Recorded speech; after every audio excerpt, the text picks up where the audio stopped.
હકી આવાજ ન્યૂઝમાં આપનું સ્વાગત છે। હું છું અજીત ઝુબેરવાલા। સમાચારમાં વાત કરીએ તો ડભોઈ નગરમાં પહેલીવાર કૃત્રિમ તળાવમાં શ્રીજીનું વિસર્જન કરાશે। ડભોઈમાં 100 ઉપરાંત શ્રીજીની સ્થાપના કરાઈ છે।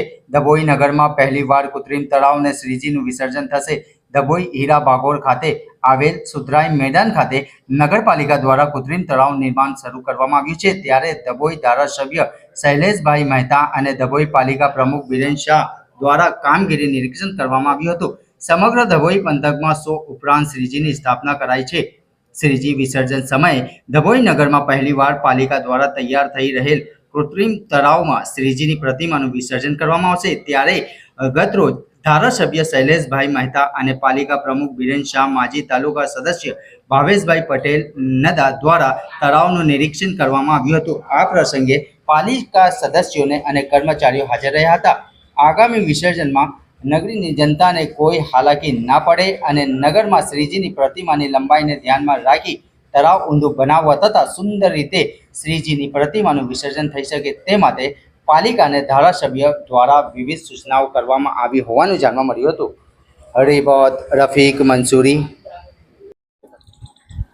ગણપતિ મહોત્સવ ચાલી રહ્યો છે અને ગણેશ વિસર્જનના દિવસે જે ગાઈડલાઈન કોર્ટ તરફથી ને સરકાર તરફથી જે પ્રમાણે કૃત્રિમ તળાવમાં જ વિસર્જન કરવું એવું માર્ગદર્શન આવેલું છે, એના અનુરૂપ આજે દર્ભાવતી નગરીમાં કૃત્રિમ તળાવ બનાવવામાં આવી રહ્યું છે અને એની આજે મુલાકાત લીધી છે। થોડુંક તળાવ નાનું છે અને મોટું કરવાની પણ સૂચના આપી છે।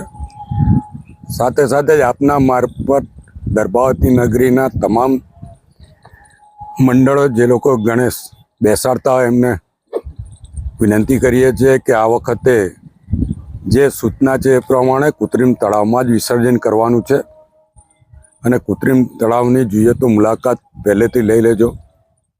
કોઈ પણ બીજી કોઈ માથાકૂટ કરશે તો એ ચાલવાનું નથી અને અહીંયા આગળ તમામ વ્યવસ્થાઓ લાઇટોની પણ રખાય, બેરિકેડો મારવામાં આવશે અને ડીજે જ્યાં પોલીસ કહે ત્યાંથી બંધ કરવાના રહેશે અને તળાવમાં જે કંઈ મૂર્તિઓ છે એ સારી રીતે વિસર્જન થાય એ પ્રમાણેનું અહીંયા આગળ આયોજન નગરપાલિકા તરફથી ગોઠવવામાં આવ્યું છે। સતત નગરપાલિકાના પ્રમુખ અને એમની ટીમ આની પર નજર રાખી રહી છે।